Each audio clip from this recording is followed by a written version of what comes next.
The little, Let's talk about that fucking. the little whistle, Why you gotta clown my ringtone? You might the as well little have fucking. BlackBerry whistle. The I know issue that. is it was on my tablet, so He might as well have that fucking. No, no, no, no. like I didn't even know that was my ringtone on my tablet. That's crazy work right there. You got to change that immediately, expeditiously. Get on it.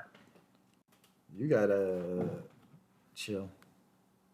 All right, let's talk about time, man. It's getting kind of sad with him. Yeah. Seeing him go out like this with, I wanted him to win. It was his birthday and everything. My picture was him getting a clean knockout, round one, round two, working the little leg kicks, calf kicks, hit his shoe and get out of there. But getting choked out, beat up,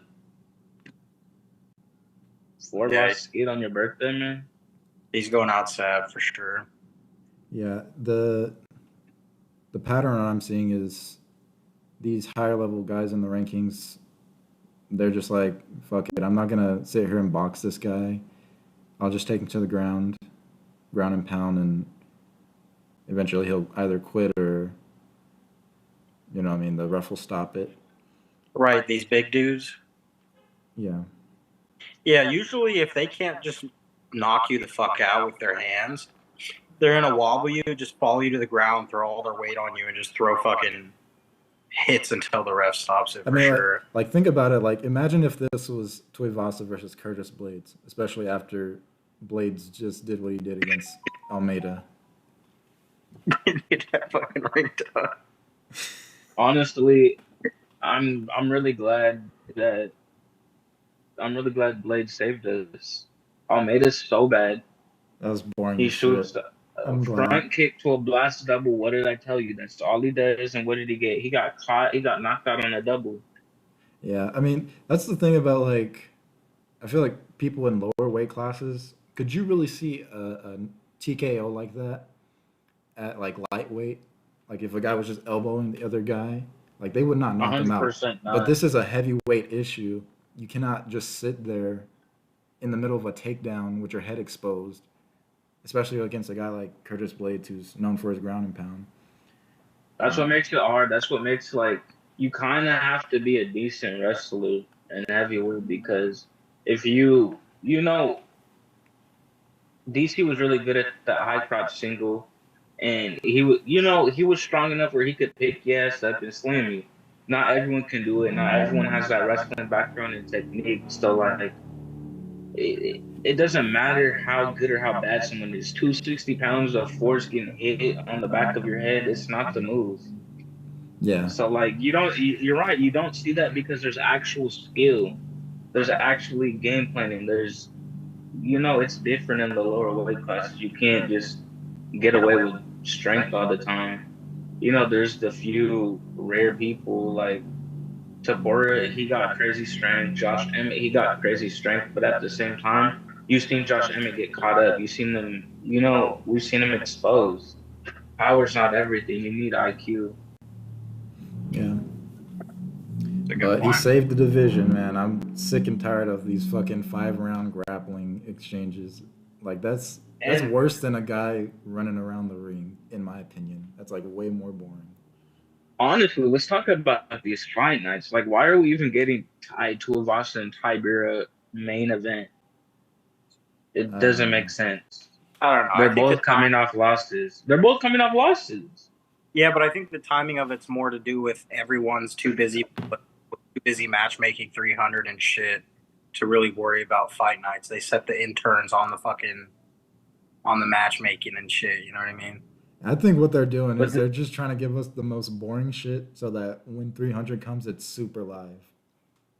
I know, because ain't nobody want to watch fucking half of the 300 card, bro, is ass. I'm not going to lie to you. Half of that card, Dana was talking this card up like it was going to be some crazy ass shit. And don't get me wrong, most of it's a decent card, but there's some of it that you look at and you're just like, this is ass, bro. Shit. Fucking, what's his face? Bo Nickel on there and shit. Take that shit off. That's disrespectful putting him on main card. I don't mind him because they're trying to push him, and I see what they're doing, but The main card is egregious. I don't even That care about him being on the main card. It's his opponent, like Cody Brundage. He's fighting past Charles Oliveira. it's honestly it's disrespectful to like some of these other guys that are on the prelims, like Yuri Prohashka, fucking who Even else? I think Aljo. there's Yuri's on the fucking prelim. I thought he was on the yeah, main. no. Yuri and You, Aljo Oh, are he's on the the prelims. last fight of the prelim, right? Yeah. you even got Figgy and Garbrandt all the way at the bottom below Bo Nickel. That one does be down there, dude. Figgy Garbrandt Fuck. is starting the card off. Let's talk about that. Disrespectful. Listen, Cody Nochin deserves to be on the fucking prelim. Okay, he's We have not one, two. like Cody's having a nice run right now, but let's not forget that Buddy was just on a fucking loss streak and like halfway into retirement. You know what I mean? I A definitely lot see. of people. Go ahead. A lot of people see him. If he gets past this fight, one more they see. Him versus Sugar. I've been hearing talks about that. It's a little far fetched. It's ridiculous, but like that little like old school star that they were trying to push, but he didn't get his title defense and he fell off. Okay, but who would you rather see? Would you rather see O'Malley and Marab, or would you rather watch O'Malley and fucking Cody Garbrandt? You know what I mean? I'd rather not. I'd Like I'm rather saying, not see like, both because I'm sure Garbrandt's gonna get sniped and Marab's just gonna shoot every 30 seconds. So it's a lose-lose. If you're a Garbrandt fan, you're just gonna see him retired. Honestly, I would rather see Figgy versus O'Malley.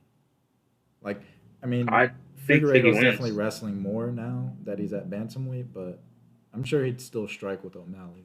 I feel like what that'd about be calling out Topuria? How do you feel? How do you feel about that move? He's like, I'll give you, I'll go beat up Topuria, or if you guys don't want me to, I guess I'll fight Marab. I mean, I like both fights, honestly. But I would prefer O'Malley and Taporia. I know people are complaining about like all these champs that haven't defended their title at least like 3 times. They shouldn't be fighting at a new weight class. I honestly don't care. I want the good fights, man. I don't care. Right. I agree. I'm past it. It's all about matchups at this point. Like that's all. We've passed that by now. Yeah, We could have I complained that think about 3 super fights ago, but like we're where we're at now. Let's just be thankful for the matchups we're getting. yeah, I think people are trying to like defend the double champ status, like trying to make it like an exclusive club. But I feel like that's so unnecessary. Like Conor did not defend his belt to become double champ. So why are we Oh, sitting here don't like, you oh, take this it? guy can't be a double champ because he hasn't defended his belt? Conor literally didn't defend either belt. Yeah, but when you win, okay, here's my thing. If you win, let's say, like, for instance, with the Conor thing, right? When you win your first belt in such a dominant fucking fashion, But that's I O'Malley. I think you're awarded the opportunity of going up. Now, let's say you win, like with Volk, okay? Let's say you win your title or you have some title defenses or whatever. You go for a second belt, and then you fail at getting that second belt. Then I think it's time for you to go back. Okay, hey, there's a guy on the fucking waiting list right now. This guy's hungry for that title. Go defend your title before you come back to it. You know what I mean? But if you're one, a big name, two, either win or defend your title in a dominant fashion, I don't see anything wrong with going up. And at the end of the day, UFC is a fucking business. They're going to do what makes sense and money. And realistically, there's not a lot more than a guy trying to be a double champ that makes a lot of money. Like, even if you're a big high name, someone shooting for a double champ shot is going to get like pay-per-view buys no matter what. So I mean, going based off of that, O'Malley definitely deserves an opportunity to fight at featherweight for the belt. He knocked out Aljo and fucking blew Vera out of the water. Yeah, no, that fight was not. I mean, dude, that was like an amateur fighting a guy who's in the UFC. Like, it wasn't even close. Like, it wasn't even a contest. I definitely think he deserves the opportunity of going up. However, I think Volk deserves a rematch opportunity before that happens. Just simply based off the fact of who Volk is, how long he's the champ, how long everything that he's done for the sport, like the just the legacy he's brought. I think his namesake, he needs to get a rematch opportunity before there's any type of, because Taporia is doing it too. He's talking about trying to become double champ. The guy's basically speed running fucking Conor's career is what he's trying to do. He's copying him at all fucking every alleyway he can, which is one, annoying, and two, fucking stupid. But before either of them can go up and do anything, I think Volk deserves that fucking rematch. But Volk needs time off too. Like, the guy is fought way too fucking rapidly, been knocked out way too rapidly. Like, you know, there's always been an argument about like overtraining versus like undertraining, and like, does it matter if you spar? Should you do this? Should you do that? I think Volk's a prime example of like somebody who's overtrained and overworked. Same thing happened to Izzy, and now Izzy's out from 7 years, he says. I think he comes back before that. But these guys that fight several times a year for a couple of years run in these big giant fights against these fucking killers, that shit takes a lot out of them. So I think Volk deserves that rematch before Sean even gets a fucking his name in the hat. With that being said, we saw how Sean looked after the fight, man. That he's talking about returning 25. So Volk needs a break. Marab wants to fight. Sean needs a break. So there's kind of lapses. So do these champs take fights in between? Like, how's it gonna work? Nothing's really timed out well. Yeah. If they can let Conor hold on to the featherweight belt as long as he did without fucking defending it, I think they can give Volk like a year time off without, because even if, let's say, whatever happens to Poirier goes up or he stays and defends and he loses his belt, that's still a fight that Volk's going to want back. Just the nature of being such a competitor and this guy beating at your division that you're king of for so long and in such a dominant fashion, he's going to want that back. So no matter what, you can still make that fight. It's just a matter of whether or not he's going to hold on to the belt. I think, like I said, going back to like the UFC being a fucking business and wanting to sell pay-per-views, yes, Volk and Topuria sells no matter what, but a belt being on the line also sells no matter what. So I don't know. I don't know what they do with that. Should he fight someone in his weight class, like, and wait for Volk, and then take the Volk fight, and then Sean, if he waits and fights Marab, and then we revisit it, or like, I mean, that's a long time. A lot of stuff could change. Who needs to fight for the featherweight belt right now besides Max Holloway? Because Mozart, that was a shitty performance. Ortega, he just barely came back. You know what I mean? Like, who deserves to fight for the belt other than Sean and Volk? And maybe Max Holloway. You give Ortega Mozart? So, okay, Aljo wins his fight. You give Aljo T City for #1 contender. Over Mozart, though? Because that was actually a planned fight, I believe. They were supposed to fight each other, Mozart and Ortega.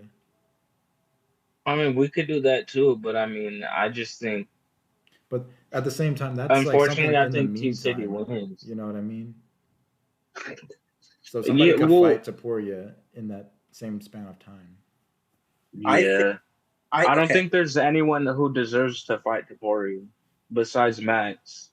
But Max is gonna fight Justin. What if he beats Justin? If he doesn't beat Justin, he's gonna get hurt probably. So he's not gonna be able to turn around probably Probably Volk returns probably before he can return. You think he's gonna get He's, beat that bad? I don't think he's gonna get beat that bad. I honestly think Max wins. Let's talk about that. I I think think Max wins that a decision or a TKO round 5. I think that when you really look at the Dustin Poirier 2 fight, it wasn't that bad at all. Like I feel like there's 2 rounds, 4, 3 and 4, where Max had way more volume on Dustin, and you could tell throughout that entire fight he was wearing down on Dustin. Dustin could not handle that pace that he brought, and I think Justin Gaethje struggles with that even more. I believe it was round 4. I believe Max was on his way to knocking out Poirier TKO. I think he had him hurt. He had him on the fence. And for some reason, Max throws a fucking flying knee and gets caught and taken down and controlled for the rest of the round. Honestly, think if he didn't do that, even if he didn't get the TKO right there, he would have won the decision based on that round. But with him not having a lot of time to move up and taking that fight, I think this is a lot closer. I think people have recency bias on Justin. I think they see that KO, that head kick he got on Dustin. I think they just think he's unstoppable. He looked good against Fiziev. He looked calculated. He looked different. It looked like a new Justin, but it's a different animal when you're getting hit by someone who's not stopping. Like you can Yeah, throw your Holloway? best punches, Max gonna keep coming. You talking about Holloway? yeah. Or no, Yeah. no. Actually, he's talking about It don't Justin matter Gaethje. how hard you throw. I'm talking about Justin. When you're throwing at someone and it doesn't matter. They keep coming at you. They keep coming forward. Okay, It's different. There's not too many people like that in the lightweight division. There's not too many people he's gone against who are like that.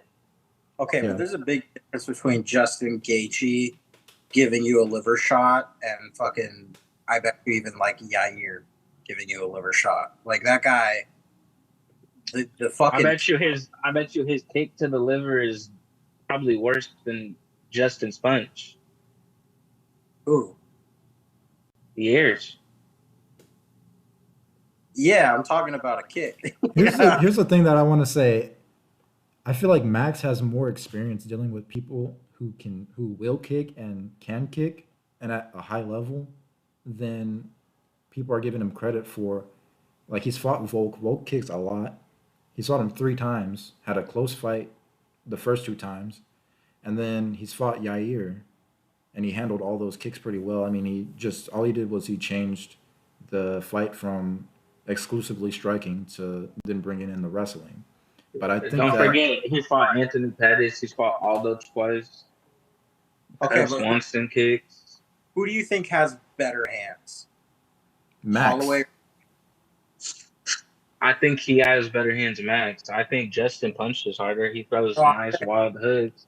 But I'm I saying think pure Holloway. boxing, pure striking, Max is a better striker. Right. It's not all about power and damage. I think Justin puts on a lot more damage than his skill shows. Yeah, but here's my point, right? Who has better hands? Holloway or Poirier? Max. No, Poirier. Max. Max, yeah. Okay. Even in Now, that fight, it showed. Poirier relied way more on wrestling. Holloway or Poirier? You said what? Now, who is stronger, Holloway or Poirier? It's got to be Poirier. Right. So, Justin being able to withstand these power punches from these guys who are, like, no doubt hit harder than Max, do you think just adding on a bunch of damage when this guy's bigger than you and can hit harder than you, do you think that's going to make up the difference? Like, I get it that Justin's not, it's not like he's fucking Thanos now. And because he can catch a head kick KO, all of a sudden the guy has leapt past everybody in the division. But Volk or Max also is not. He's not fighting the same guys that Gaethje is. These guys are a lot more dangerous at Gaethje's weight class. I mean, I would I say don't know, like man. the guys that Max has fought aren't knocking people out left and right at featherweight, but like he took Connor's punches. They fought and he took those punches pretty well. Yeah. And I think that I feel like Max is putting on more muscle. I think he's probably gonna go in there and he's gonna hit harder. When he was fighting Poirier, he was like actually boxing where he was mixing light punches and heavy punches. You know what I mean? Like he wasn't just throwing everything heat. And I think that's what made the difference between his punches and Poirier's. Is Poirier was throwing harder with more intent, and Max was just finding his shots to throw heavy. But You think routine? probably, honestly, He's he's on that muscle milk. What do you think he's on? I, probably. But Justin Gaethje, he looked different when he fought Fiziev, so he's probably on some stuff too. if I'm being honest, what I think it comes down to is I think it's gonna be a tough fight, but I think that Max will break him the later the fight goes. I think Justin looks really good early on, but there's times where he gets his defense is lacking later in the fight. And I'm not saying Max is gonna straight one punch to knock this guy out. That's not who Max is. Did he do that to the Korean Zombie? Okay, but I think he's gonna break him. I think he's just gonna get gas because of punches, the volume. I think Gaethje is breakable. People who call people quitters and then quit right after, it says a lot. He's gonna quit. Definitely, You if he think doesn't finish, if Gaethje doesn't finish Holloway early on, Poirier is definitely going to put the pace on him. And I don't think Justin Gaethje really handles that in the later rounds, rounds like 4 and 5. But that's just a matter of does uh, Holloway survive those first 3 rounds? you said you think Holloway's gonna beat Gaethje up? You said he's Yeah, gonna. I think he could TKO or get a decision. All I right, how think much? decision is easily more likely, but I wouldn't be surprised in the littlest to a round 4, round 5 TKO. It's How that much money simple. on right now? How much money? We'll make a bet right now. Just on Podcast. the method of victory or just like the actual like fight We could do either. itself. Both. We could do either. I How think about? maximums I'll put 50 on it. And I'll put 50 on it. Okay, let's put 50. So I got 50 that Gaethje wins. You got 50 that Max wins. Yeah. Add an extra 20 if you get the method right. Yeah. All right. I think Gaethje's gonna win by TKO. What round? Are we going for round 2? It has to be round specific. I'm just saying. He's saying rounds 4. Okay. If we're gonna go round specific, I think Gaethje TKOs him in the second round. I think he's gonna make his face bloody. I think he's gonna hurt him really bad. I don't get me wrong. I think Max is a really good fucking fighter and arguably one of the best strikers in the UFC, just straight up boxing wise. That guy is impressive. But Gaethje comes at you with a lot more than just stand in the pocket and throw a fuck ton of strikes. This guy's hitting you from different angles. He's taken these world class hitters' fucking hands. He's been in those deep rounds of somebody holding you down, wrestling you. Now, granted, he's lost those fights, sure, but I don't think that Holloway has the same level of wrestle you, tire you out as somebody like fucking Islam or somebody, even someone like fucking Dustin Poirier when he's fucking jumping guillotine every 2 seconds for no reason. I think that's a lot more tiring than Max Holloway trying to tire you out, to be 100% honest with you. I think Holloway definitely has a place in the lightweight division, but I think he needs to rise up through the ranks and take this like a little bit slower to get used to it rather than jump on the guy who arguably if he wins this fight is right up there with Oliveira for title shot contention. So they're fast tracking Holloway with this BMF belt. I think Gaethje definitely makes it bloody. I think they both land really good shots, but I think of those two, the one who's more likely to be able to handle the shots from their opponent is going to be Gaethje, and I think that's going to be the difference. Especially with Holloway being such a stand and bang striker. Yes, he has really good head movement, but what happens when his legs are gone from under him? You know what I mean? What is he going to do?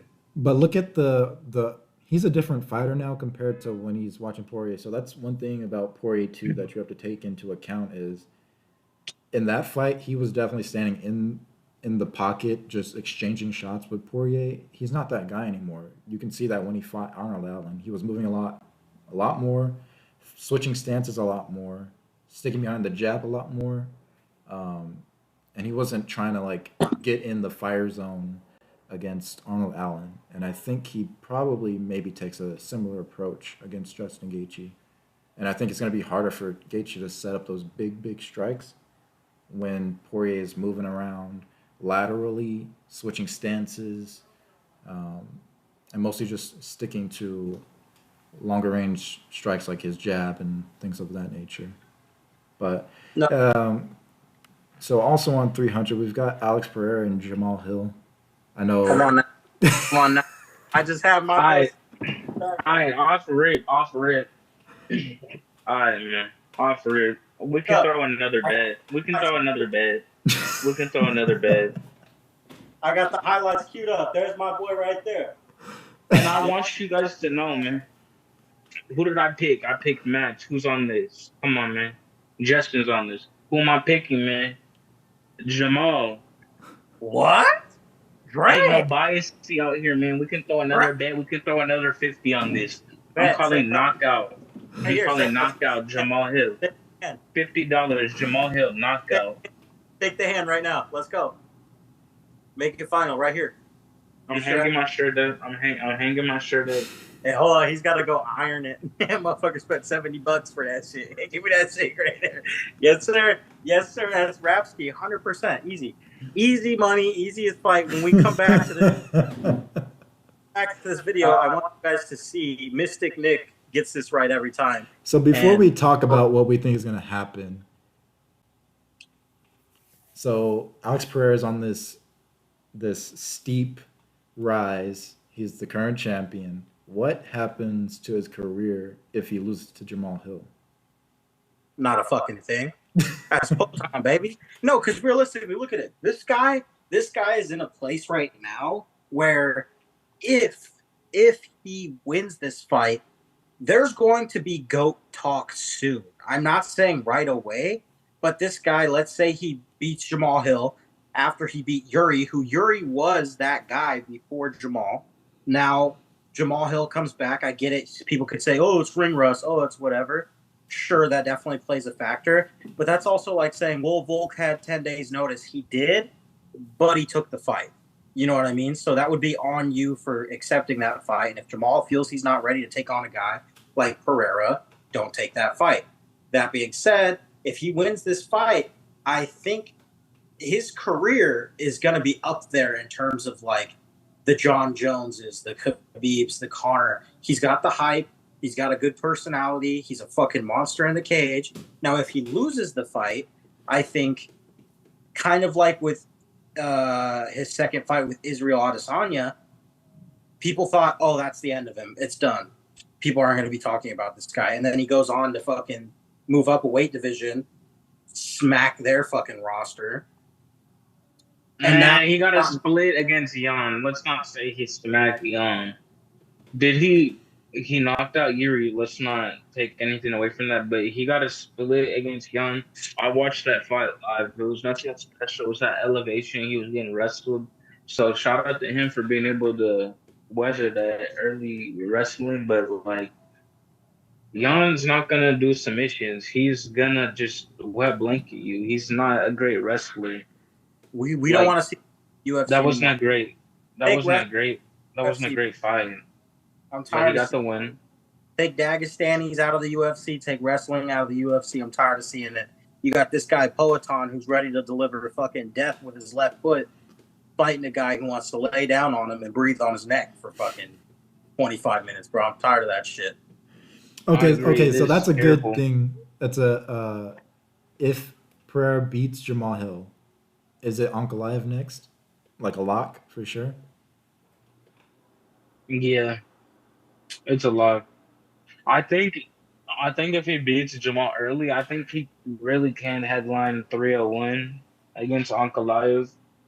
I don't know if Uncle Live wants to do that because it's Ramadan, so we'll see. You know, there's a lot of weird stuff with that. There's a lot of fighters that got to deal with that. So but in my opinion, Jamal wins. So like, it doesn't really matter to me. You think $100, baby. Let's go. Easy. It's that simple. You I think want Jamal both can of these. beat Max Ankalaev? is gonna break his favorite fighter. I want everybody to come back to this video and understand I can finally now afford a UFC merch shirt, just like Deontay after he gives me his $100. I want everybody to know that I'm going to be supporting my boy Poatan on UFC 300. I want to see Gaethje win. Honestly, I want to see Max do really good in the division. I just think this is a really hard fight for him. Is the only thing. But as far as Jamal Hill goes, he could suck a dick. I don't give a fuck. That's my boy, the Brazilian. Okay, so talking about these two.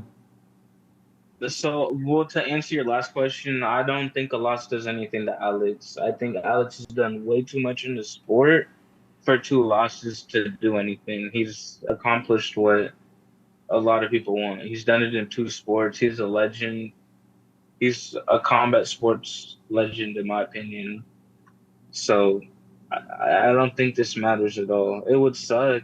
It would derail a lot because recency's a lot in the sport, but he's made too big of a name off Izzy.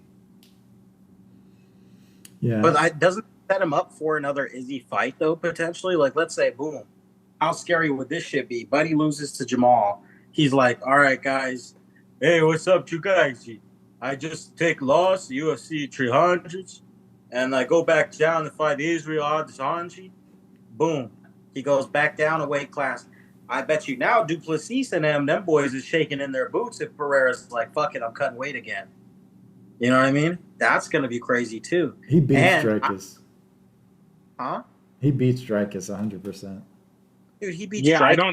I don't think he goes down again. I don't think it matters. I think his chin's gone at that weight. It depletes too much.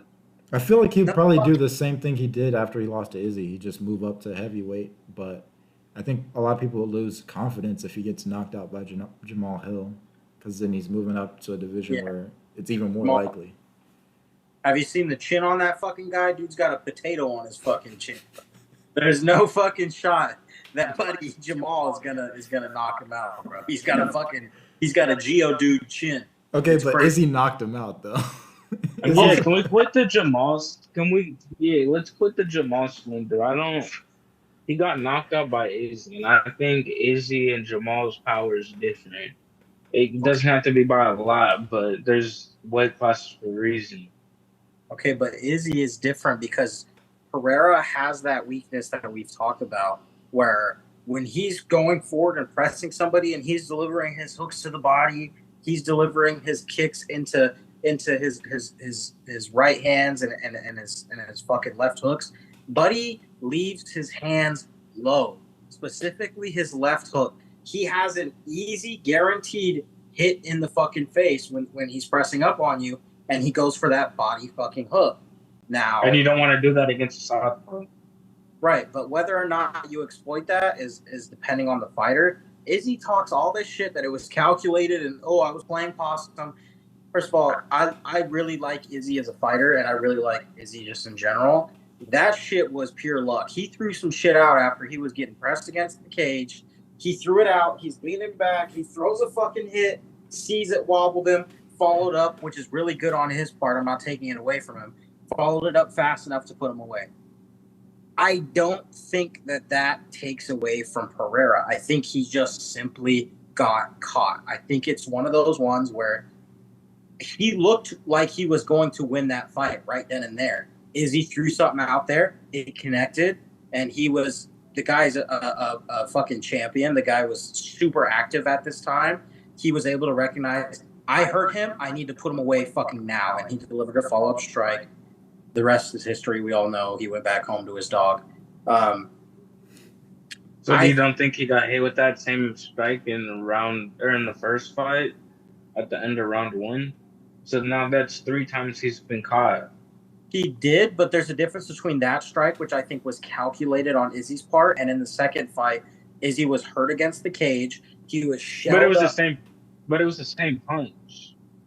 It was, but it was under different circumstances, I think. I don't think it was the same thing where Izzy was genuinely pressed back into the cage, fully shelled up, hurting, like just hit a body shot. And I think that's probably what opened up his eyes to Pereira being open, was he hit a body strike, which probably had Izzy drop his hands a little bit, threw something out there, was able to see, oh, I just fucking, when Pereira gets hurt, bro, that shit's so funny. When he's wobbling and his big, tall fucking frame is like, whoa! That shit's so fucking funny. Well, I've now seen him hurt with the same strike 3 times. I really see Jamal being able to find it at least once. And I think that he can get him down. Even if he doesn't get a one-shot knockout, I think he can easily get him down and get some ground and pound. I think if it gets to the ground, I don't think Jamal is like fucking the greatest in the world, but I think there's levels, and I think he's quite a few above Alex. We've seen what he did to Glover. We've seen what he did to Glover, bro. Like, Glover and Alex is completely different. If I don't care how old Glover is, technique on the ground, that's a different thing. That shit don't go away. We've seen them old ass BJJ motherfuckers. They be going till they can't no more. Jamal is leveled above Alex on the ground. Oh, but he doesn't want to wrestle. Everyone says that, but I'm saying if you knock someone on the ground, you think he's not Charles, bro. These people aren't getting respect like that. I'm gonna follow up to the ground and I'm gonna get this out of here. Whether he thinks he's gonna go for a ground and pound or lock up a quick submission, it's simple. No, it gets to the ground, it gets sticky. It gets to the clinch, it gets sticky. It gets to the fence, it gets sticky. So, start. I wanted to say that I think Deontay's right about that, in the sense of every time one of these fucking fighters says, like, let's not go to the ground, let's see who goes to the ground first, let's keep this fight standing, I think they're all talking shit. Like, every single one of them, if the opportunity to finish the fight is there, that's what matters. They don't give a fuck. They're not going to stand up and stay there out of some, like, oh, I said I'm not going to do it. Same thing with fucking Khabib. Khabib, you saw all the time be like, let's strike then. Let's strike. I can strike with you. I can wrestle. Let's wrestle. Well, don't forget, Jan did the same thing to Alex. He said he wanted to strike with him, but then he basically started wrestling immediately. Right, of course. It might be the same thing. We'll see. It's a shit talk. But I think Deontay's right in the sense of, like, just because someone says they're gonna not do something. I also think people, like, human nature, like, when they're lying, they turn into, like, the child self of, like, oh, did you do this? And they're like, I didn't do it. I don't know who did. Like, it's one of those things where it's like, I'm not going to wrestle. I swear to God, I promise, I'm not going to wrestle. I haven't been training this whole time on wrestling, and that's the only thing we've been fucking focusing on. And I think, especially with a guy like Alex, you're going to want to fucking wrestle, because this guy is nuts. This guy's scary. This guy will fuck you up on the feet. So you need to be like, I'm getting fucking killed right now. I need a safe place. Let me wrestle this big fat fuck down to the ground. He's big, tall as shit. He's heavy. Okay, so do you think Jamal is a better wrestler than Yuri? Because Yuri wrestled as well, but... Do I think Jamal Hill is a better wrestler than Yuri? Yeah. Yeah. Yes. I think for sure, definitely like a Yuri, grappler, he's a better. I think, yeah, straight up grappling. I think maybe finishing ability, Yuri might be a little bit better on the ground. But overall, I think Jamal is probably more well-rounded. That's my opinion. I think United States wrestling it translates well into MMA. So I don't know. I think it's similar, but like I said, I think Yuri probably finishes better. But if you don't get an opportunity to finish someone, if you're kind of just using it as like a second option, you get stunned. Oh, let me resort to my wrestling. I think Jamal's got it in his bag better. Yeah, Jamal definitely has better control on the ground as far as being able to wrestle his opponent. I think he's definitely, but I also think that we saw in Alex's recent fights, he hasn't been completely dominated on the ground in the sense of like beat the fuck up on the ground. He's been hurt a little bit. He's had some decent shots hit while he's been on his back, but for the most part, he's done pretty well for a guy who's a fucking kickboxer, being held down by these big, heavy, fucking strong guys who wrestle really good. Like he's done pretty okay. And I agree. And for someone who's, I mean, because we see the opposite end of the spectrum with somebody like fucking Tuivasa who can't fucking wrestle, Cyril Gahn who gets fucking choked out in record time. This guy has gone back to the fucking. At this point, they might as well put his ass on a fight night. Get him out of here, bro. You need to put his ass. You honestly, after that performance and all the shit talk and all everything, like denying top contenders. Exactly. Like this guy needs to be fucking humble because I was a really big Cyril Gahn fan, and I still am as far as his style. I think he's a really stylish fighter, this heavyweight who moves more like a middleweight or something, you know. He's got really nice kicks, which you don't see a lot from heavyweight. They just kind of throw that big fucking tree trunk leg at you and hope it land. But I think as far as the wrestling aspect, the only thing that I see really Jamal trying to do is get control time on Alex. I don't think he's going to try to go for a finish because at the end of the day, wrestling a lot or not, I think Pereira is also just a big guy, man, in general. His frame, everything. And yeah, he moved up a weight division, and yeah, he's fighting bigger guys now. But he's a big, tall, strong dude, who I think... I think is just he's hard to dominate against. So, I get you. The one thing I do see wrong with that though is I feel like fighters who don't have a wrestling base or don't have a ground game base, they spend too much of their time on defensive wrestling, just being too defensive. If you're not working any offense and you're just worrying about being safe, eventually 3 minutes gone by, 4 minutes gone by. Now I got to make that all up with a minute, 50 seconds of striking. Yeah, I might be one of the best strikers, but if I only have 50 seconds around to sway the judges, it's not always going to go my way. I'm not always going to get bailed out. Well, one fight where you won't see any defensive wrestling is going to be Oliveira and Sarukian for sure. And lightweight is honestly my favorite division for grappling. Like you see like the exchanges between Dariush and Gamrot and Dariush and Charles, like all these guys, when they roll, it almost kind of reminds me of flyweights.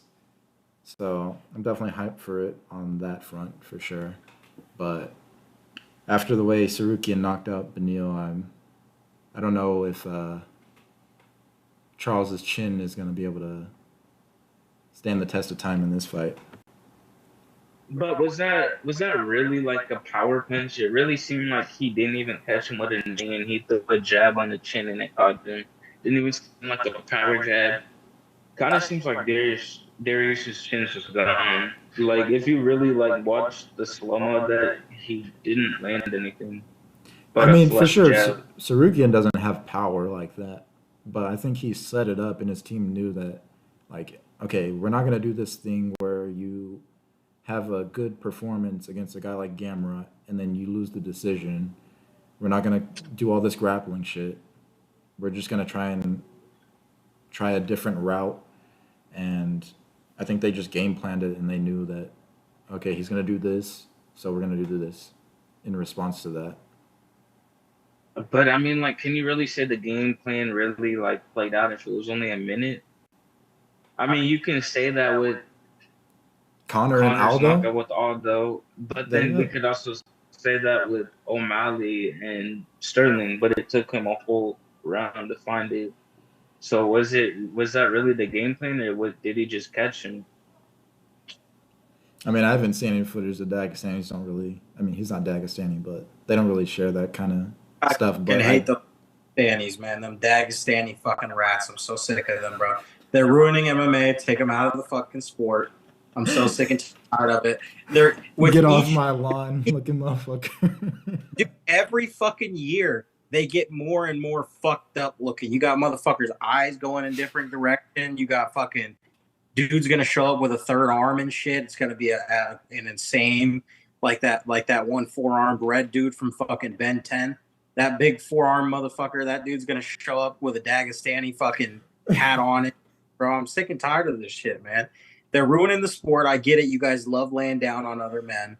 Get that shit out of here. I'm not paying $80 a fucking pay-per-view.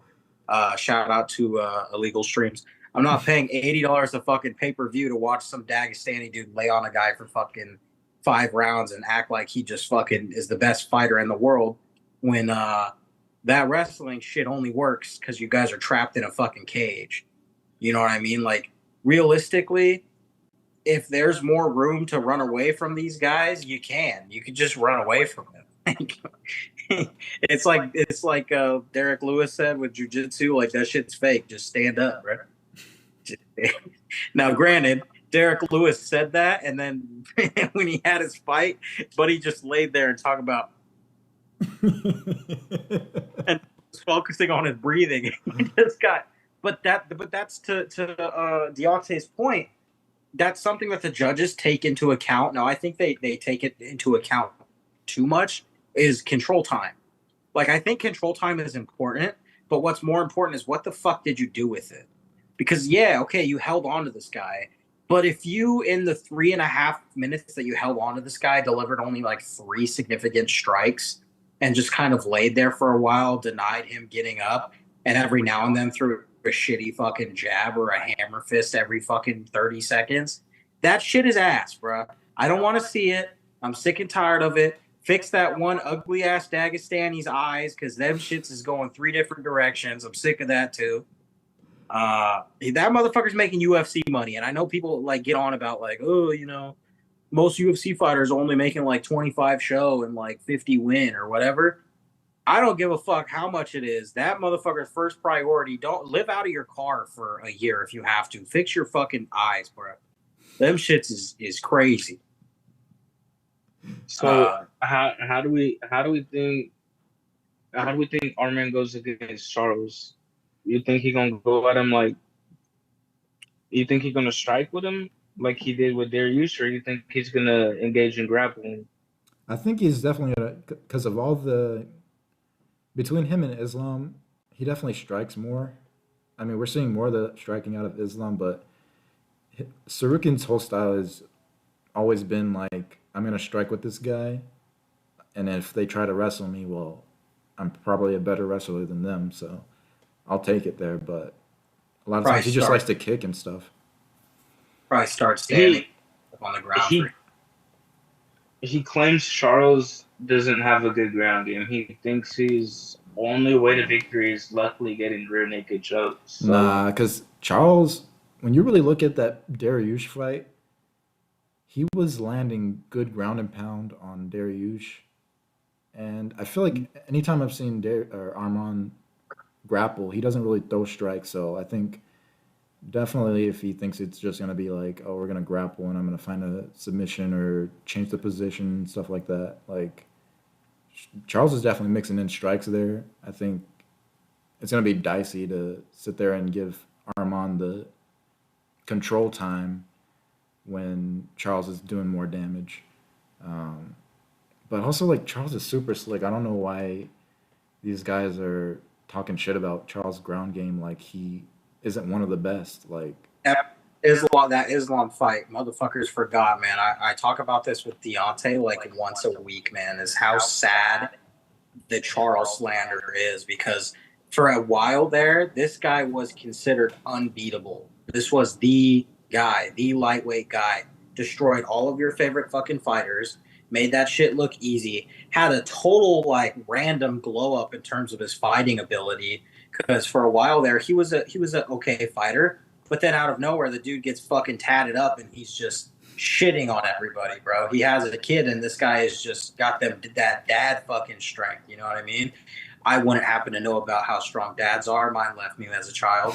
But besides the point is what I'm saying is I think motherfuckers forgot who Charles Oliveira really is. And just because he got caught by this Dagestani motherfucker who's on the roids because they only test them twice a year because they don't fly all the way to fucking guys. You know what I mean? And that's been proven too, by the way. Put a fucking they're not using USADA now, but whoever the fuck they're using now, put one of their offices in the fucking Dagestan mountain where these motherfuckers live, bro, because the difference amount they get tested is crazy.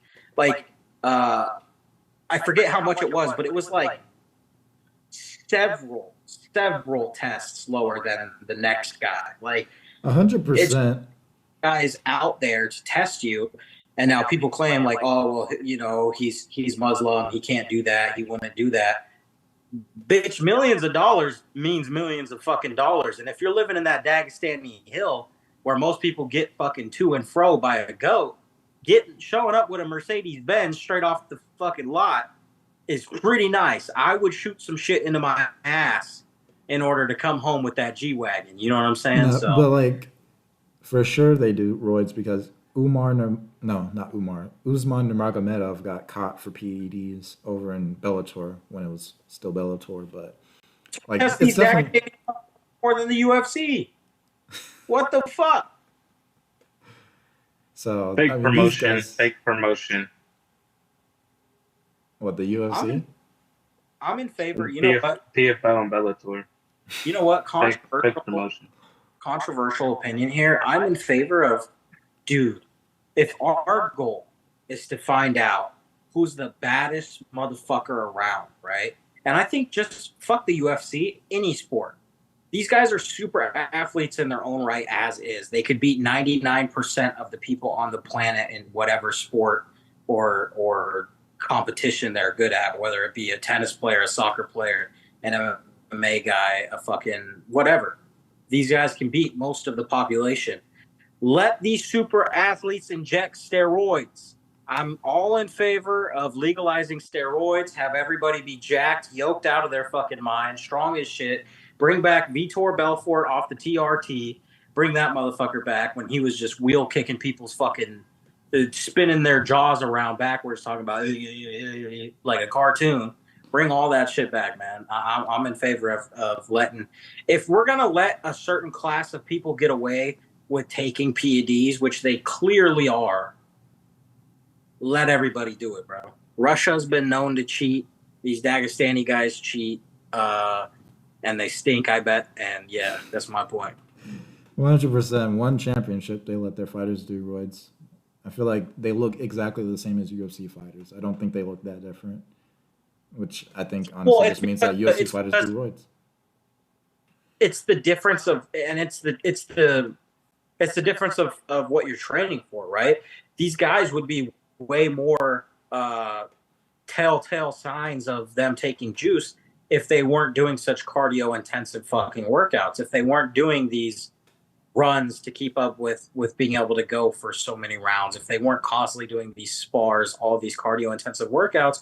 And realistically, a really high risk for injury is lifting weights. No matter what you do, a lot of people, even in just the regular civilian world, injure themselves lifting weights, whether it be through bad form, overwork, underslept, or just a freak accident where you go for a PR and boom, your fucking pec pops out of your fucking chest. You know what I mean? Like, no matter what, like, it's a very high risk. And when you're at that level where one injury could make or break your fucking legacy, one, PEDs help tremendously with recovery, which is something that's extremely important. The faster you can recover, the more you can train. But two, lifting weights is also something that's just, it's not worth the risk in order to build a crazy body. On top of the fact that muscle weighs so much more, that if you get super jacked, you might not be able to cut weight to a certain amount because your muscles absorb a lot more water, shit like that. Like, it's going to be something that could fuck you over. So I think the fact that they look the same is, one, a sign that they're all on the fucking juice, but two, also a sign that, yeah, these guys need this shit because they're performing at such a high fucking level. But when you're picking and choosing, like, oh, this guy tested positive because we tested him 87 times this fucking year, but this other dude didn't test positive because he had one test the whole fucking year. You know what I mean? Fuck it. Legalize it across the board. That's my thought. I'll tell you one guy who definitely does EPO is fucking Aljamain Sterling. Like, No, it's yes, Marab. It's both, Marab. both they They train can together, both do it, but Marab's the lock. Marab's the lock. but they train Just look at together. him. They both do. I think Marab's just more likely on coke, dude. That dude's a cokehead. No, he cheats, bro. He's on EPO. I've never seen that guy get tired, bro. That guy's a cokehead. Fucking TJ Dillashaw's hot off the EPO right now doing something. Who knows what he's doing? He's on the Jackson podcast with Rampage, man. Straight off the EPO. I got to check that out. He's fresh off the EPO. Jackson shoved it into his ass. He hit him with a needle right in the cheek. I had a very limited run where I did SARMs. I don't know if I told you guys this shit. Dude, I'm not kidding you. The recovery is so fucking noticeable. Like, the advantage that it gives you is so insane, right? Let's say that because during this time I was going to the gym for, let's say, a 2-hour session usually. I could probably cut that time down a lot more if I didn't fuck around a lot. Well, I'm at the gym, you know, in between my sets, I'm fucking texting, I'm doing whatever, you know, whatever I'm doing. But let's say for like an hour of straight working out time. Normally, an hour of straight working out time, whether you're dividing it, push, pull, whatever days, you're going to be fucked up for a day or two. You're still going to be able to go train, but I was having this thing where, dude, I was deadlifting for fucking PRs, coming home, and within a fucking 12-hour span, feeling like I didn't even work out level of recovery. The shit was, it was insane. I felt like I was fucking Thor. I felt great. My back was fucking jacked. I could lift up a fucking small Fiat full of a bunch of Mexicans. The shit was impressive, man. So... I just want to talk about SARMs. I just wanted to say, because I wanted us to maybe potentially, we'll talk off air, but I think we should all start taking SARMs. And I think we should all start taking SARMs, and I think we should join either a jiu-jitsu gym or a kickboxing gym. We'll decide which one off air, so people don't show up and start beating the shit out of us because we all suck fighting. But that's what I carry a gun for. But no, yeah, I think they're all on fucking steroids, man. Yeah, it's like Nate Diaz said, man. They're all on steroids. Fuck them. So do you think Aljo beats Kattar? I think he can beat Kattar. I think people honestly think it's an easy win for Aljo, but I think it's kind of weird. I think Kattar has like a weird base. I think he's kind of like weirdly built, and it's going to be kind of hard to take him down. I think he has like decent offensive wrestling and above average defense wrestling, and obviously when it comes to striking, Kattar, he can box. Obviously Max taught him, but he can box, and I think Aljo, he has like a weird style. He's not dynamic in striking in any way, but he's random. He's unpredictable. He does, like his name, he's a funk master. He does funky kicks, funky spinning stuff. I think he can win a decision. I don't think there's going to be a finish. If there's a finish, I think Kattar gets a TKO, which is very possible. But I think Aljo gets a decision. You think it's more likely that Kattar gets a TKO over Aljo getting like the backpack and rear naked choke? I think people think he's just gonna backpack people like he did in the other weight class. He's a weight bully. He's gonna learn there's a new way to get finishes. The harder people get, the harder competition. I'm not saying fucking Calvin Kattar's the best guy he's ever fought, name value wise. No. But when you go up, you can't do the same shit that you were just doing. Avatar 2: The Way of Water. I love that movie. It was good. That's a good IMAX 3D. I spent $80 for 2 tickets to go see that release.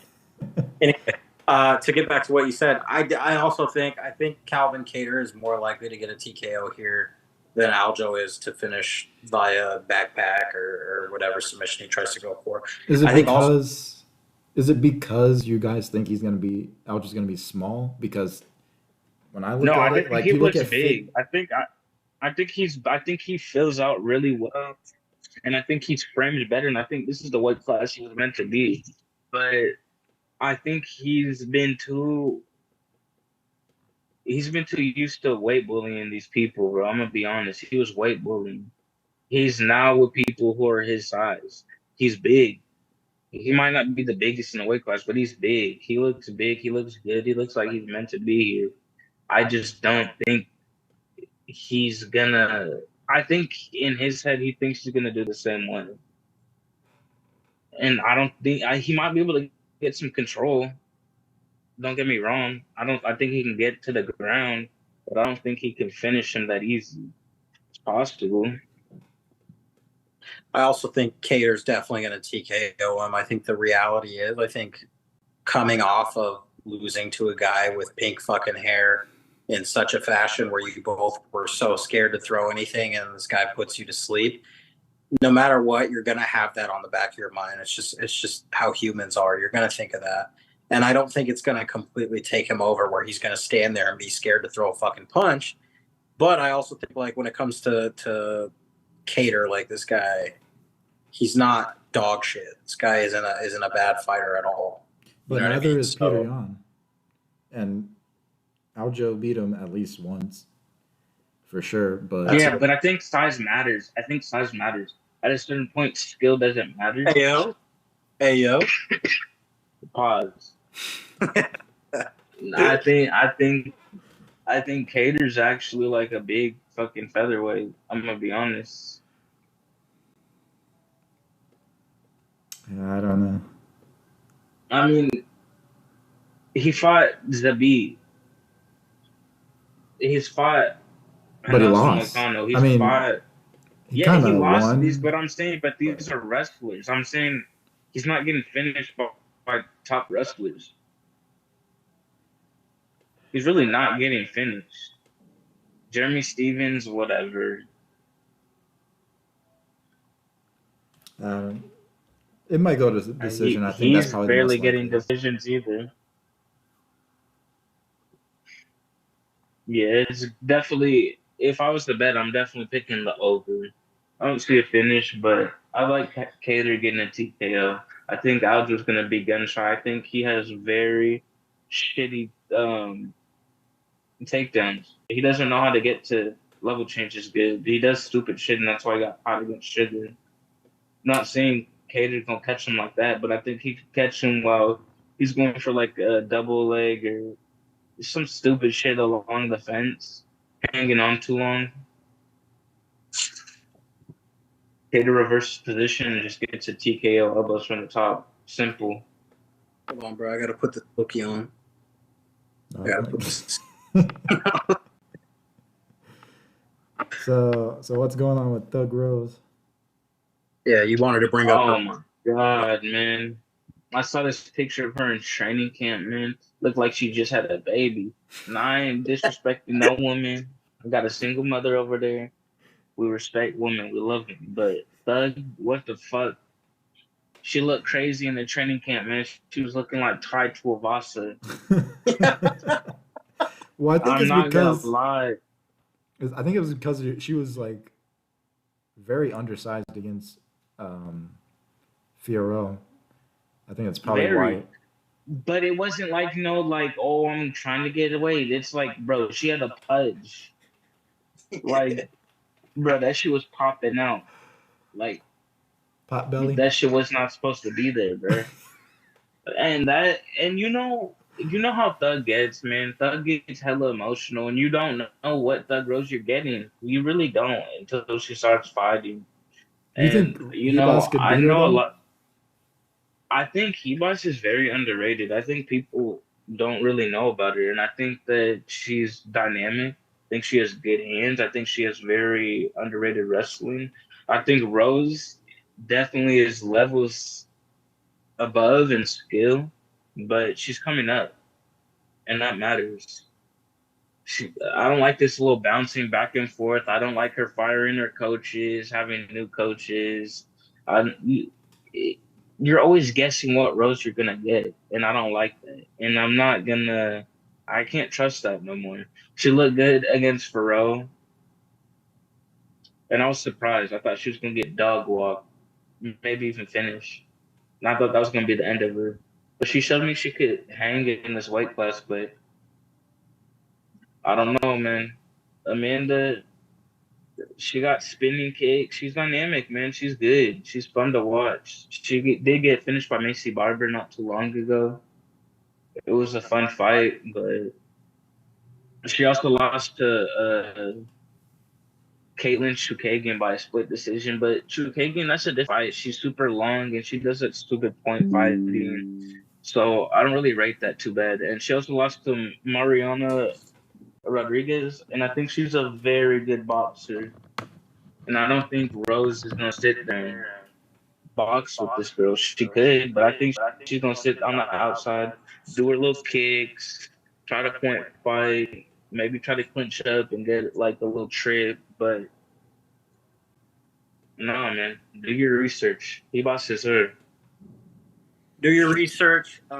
She's definitely overeating. She has some sort of calorie surplus going on right now, for sure, definitely. No, I'm gonna find this picture for you guys. No, that I'm gonna look it up. Yeah, let me see here. So last question: Jake Paul and Mike Tyson. Sad to see that, man. It just hurts to see it. Mike, I looked up to him. I really don't think he needs to take this fight, and I don't even think it comes down to skill. I think it really comes down to this guy is 30 years younger than him. I think Mike could win. I think Mike could put some damage on Boy for 3 rounds, but it goes to a decision. I don't know if he can fight the whole time. Yeah, I think the only things against Jake Paul in this fight is the fact that he has to move up because he's been fighting at middleweight, so he's got to add like, I don't know, like 40, 30 pounds or something like that. Actually, probably more than that. No, I think 40 pounds is right. So that's like the only thing against him, but I don't think it really matters. Bell's all it takes, bro. Let me tell you. Is it 10 rounds or 12 rounds? If it's 10 rounds, or is it 8 rounds? Because I know he's been doing some 8 rounders. If it's 8 rounds, Mike can do that. He can get through 8 rounds. 10 rounds is a little sketchy. Okay, but get through is different than look good.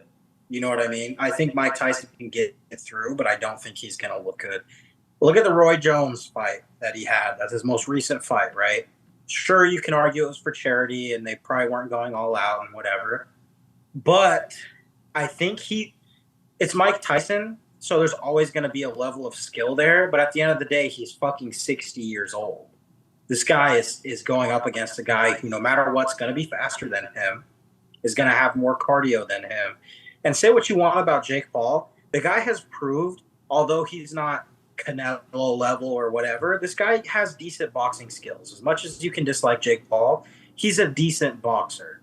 And the reality is when it comes to the shit where Jake Paul's probably on fucking steroids as well, when it comes to the shit where this guy is in his 20s, he's young, he's active, he's beating guys, it's going to be a fight where I think if Mike's going to do it, he's going to do it within 2 to 3 tops.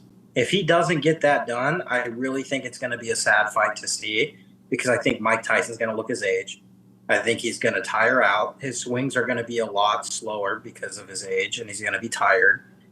Even in the Roy... Do you think it's a decision loss or a knockout? I think... Knockout? He's been knocked out. I think if it... Here's what I'll say. I give it to Mike within 3 rounds. If it's out of those 3 rounds, I think it ends up being a TKO decision by the ref because Tyson's getting pieced up by Jake Paul. That bothers me that I have to say that, by the way. That fucking irks the shit out of me. That I have to say Mike Tyson's going to get pieced up by Jake Paul. But it's just the reality of the situation. You know what I mean? Like, and there's no surprise that fucking Netflix is the one behind this shit. Of course it's gonna be. They love money. They don't give Juice a and all shit. that money. Like it's honestly it's sad, but I see Mike getting stopped, and I don't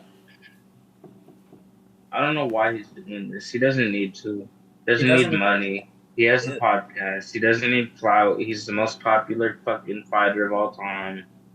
Like, what do you need this for? Do you just is it your ego saying you want to be the one to stop this kid? Like, I don't. It's just I don't get it. Yeah, I think he just doesn't like Jake. I think they had like some words before, but he's talked in the past about how like guys have come on this podcast and asked him that question of how would you do against this Jake Paul, and he said, "Oh, I would fucking destroy him." I think it's an ego thing. The reality is Mike Tyson's a world-class heavyweight boxer. This guy's a champion. And no matter how old you get, how long it's been since you fought, whatever, that dog is still going to be inside of you. That ego, that fire is still going to be inside of you to not only compete, but to be the best at it. So I think it's 100% an ego thing. Jake probably offered him a fight with a lot of money, and no matter how rich you are, a lot of M's in your bank account sounds nice, no matter who you are. So I think the money's nice.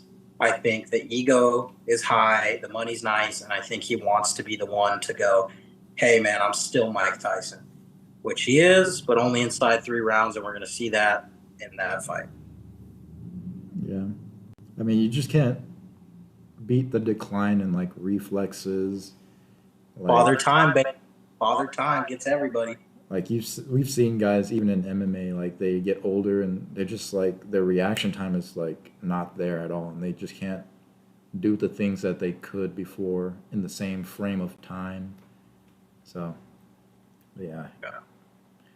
All right, guys. Does that mean Angel? Does that mean you got Jake? Yeah, I'll probably take him. Just because of the reaction time and the reflexes. He's younger. Inside the distance? I think the ref would probably stop it, just like a mercy TKO. Yes, sir. So me and Anthony, or me and Angel are definitely agreeing on that one for sure. Yeah, I see a TKO stop by the ref.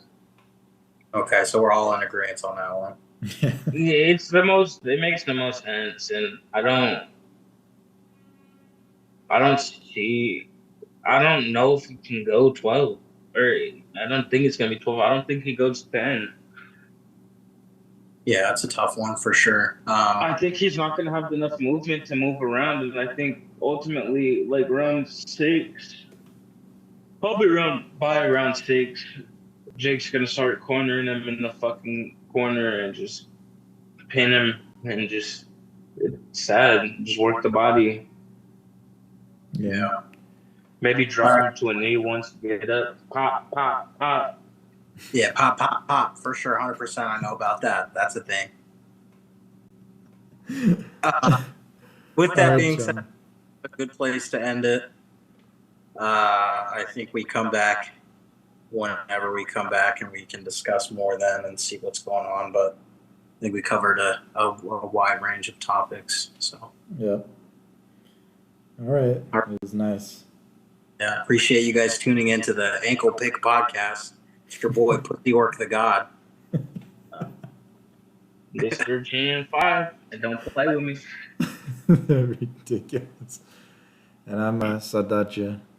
This will be on my channel, so. Yep. Maybe one day we'll actually have a channel for this podcast. I'm sure we will. Next video, we'll have shit sorted and whatnot, but this is just the groundwork. Get it up and running. Yep, something to get it started. All right, y'all.